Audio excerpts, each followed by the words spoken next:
Hi. In the previous lectures we've talked about how when solving problems people have perspectives, representations of the problem, and then they have heuristics, which are techniques they use to find solutions given the representation. But we've been focusing on individual problems, individual solutions. In this lecture, what I want to do is I want to talk about recombination. So once I've got a solution, or even once I've got a heuristic, how I can recombine those to come up with even more solutions or more heuristics. And we're going to see the awesome power of recombination. Now remember, stepping way back for a second, we've been trying to think about innovation in the previous lecture. Where does innovation come from? What we're going to see is that recombination is incredibly powerful. And if we have a few solutions or a few heuristics, we can combine those to create ever more. And that may be the real driving force behind innovation in the economy, is that when we come up with a solution, we can then recombine it with all sorts of other solutions, and that leads to ever more innovation. Let me give an example to sort of show how this works. Think about those, math tests or IQ tests you might take online. And they might give you a question like this: 1, 2, 3, 5, blank, 13. You've got to ask what number goes in there, right? And the answer here is just 8. You can get this either one of two ways. You can do 1 plus 2 is 3, 2 plus 3 is 5, 5 plus 8 is 13, and so on. Or you can subtract. 13 minus 8 is 5, 8 minus 5 is 3, and so on. Here's another one: 1, 4, blank, 15, or 16, 25, 36, right? The answer here is 9, and this is just squares. They can also come up with very hard ones: 1, 2, 6, blank, 1806. Now I don't put this on here to make us not feel intelligent. I just want to show you that these can be hard. And I want to show the power of recombination. The first one, which was very easy, required subtraction. The second one, which was harder, involved squares. This one, which seems almost impossible, just requires combining those two techniques. Let's think about it. What's 2 minus 1? That's 1, but that's also 1 squared. What's 6 minus 2? That's 4, but that's also 2 squared. What's 42 minus 6? That's 36, which is 6 squared. And what's 1806 minus 42? That's 1764, which is 42 squared. So the answer to this one, 42, could be gotten by realizing just combine the first two tricks, squaring and subtracting, and that gives us the answer.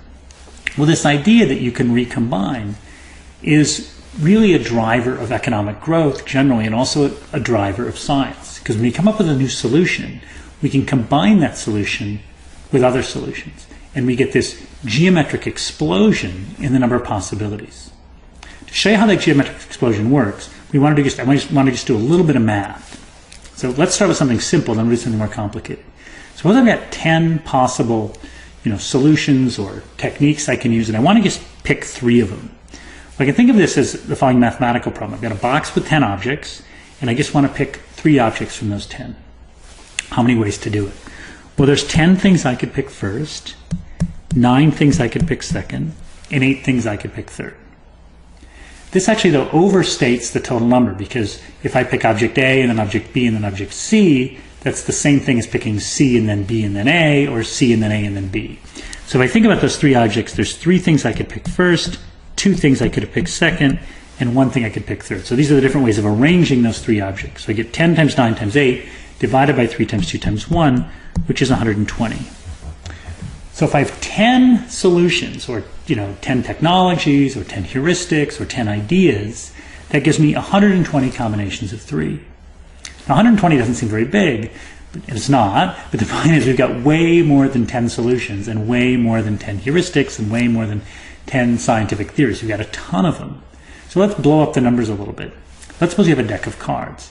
Suppose I have 52 cards in a deck, and I want to just combine 20 of them. How big of a number do I get then? Well, there's 52 cards I could pick first, 51 second, and so on, all the way down to 33 cards I could pick for the 20th. But now that I've got those 20 cards, I could have picked those same 20 cards in lots of different orders. So any one of 20 could have been picked first, any one of 19 could have been picked second, and so on. So my answer is going to be 52 times 51 times 50, all the way down to times 33, divided by 20 times 19 times 18 times so on. That's going to be the number of ways to pick 20 cards from 52. Well, how big is that? Huge. It's 125 trillion. So when you think about combining technologies, combining heuristics, combining ideas, we get this huge explosion. And every time anybody has an idea, it can combine with every other idea and every other combination of ideas. And this may be a big reason why we see so much growth, why we've been able to sustain growth. So think back to our economic growth model, right? Remember we had that like A times capital to the beta times labor to the 1 minus beta thing, and A was the technology parameter. Well, and for sustained growth, we needed that A to get bigger and bigger and bigger. Well, one thing that makes that A bigger and bigger and bigger is when people have ideas, they can be recombined with every other idea, which leads to more and more growth. This idea of ideas building on ideas is the foundation of a theory of economic growth due to Martin Weitzman, who's at Harvard, called recombinant growth. And the idea is ideas get generated all the time.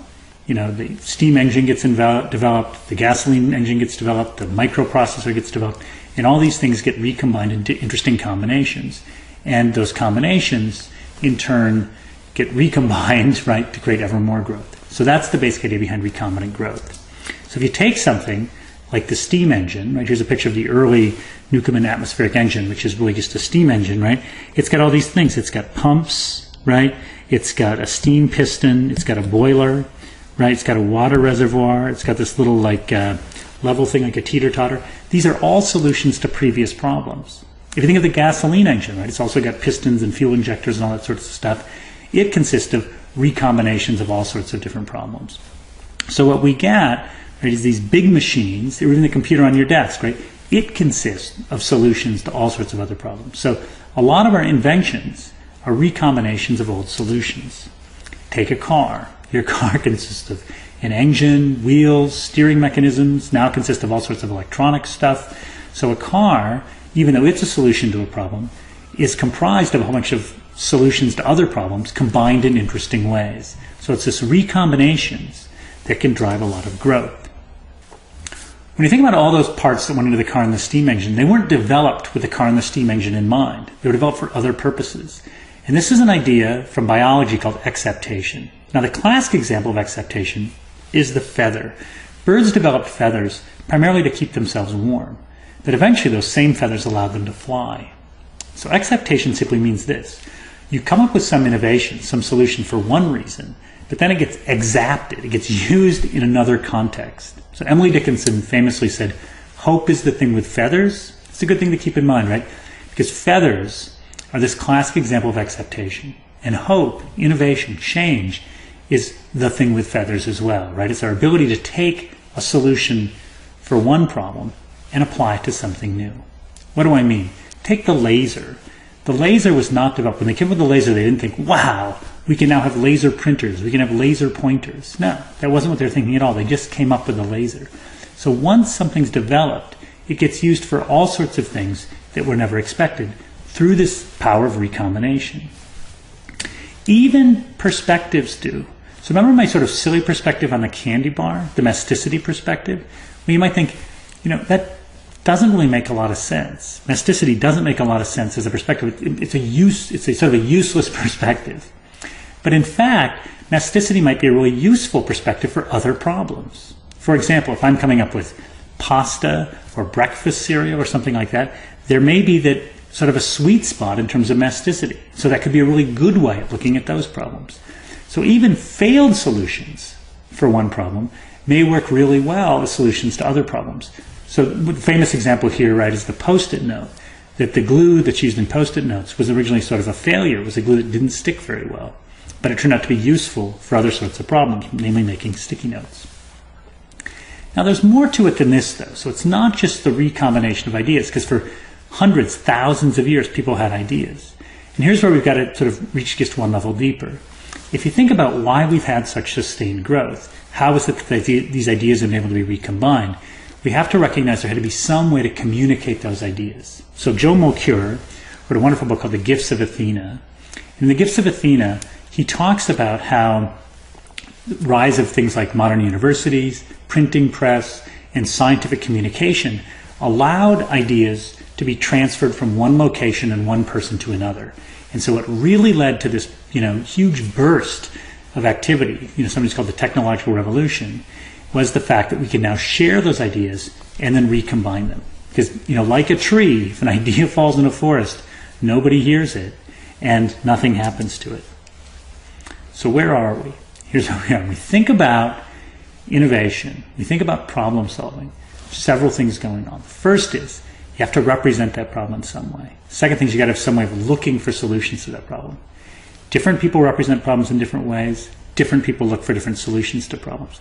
That means different people can help one another out through that diversity. Second thing, once somebody finds a solution to a problem, or once somebody comes up with some sort of product, or even comes up with a representation, like a perspective, or a heuristic, that can be recombined with all the other ways of thinking and all the other solutions we have to lead to ever more growth.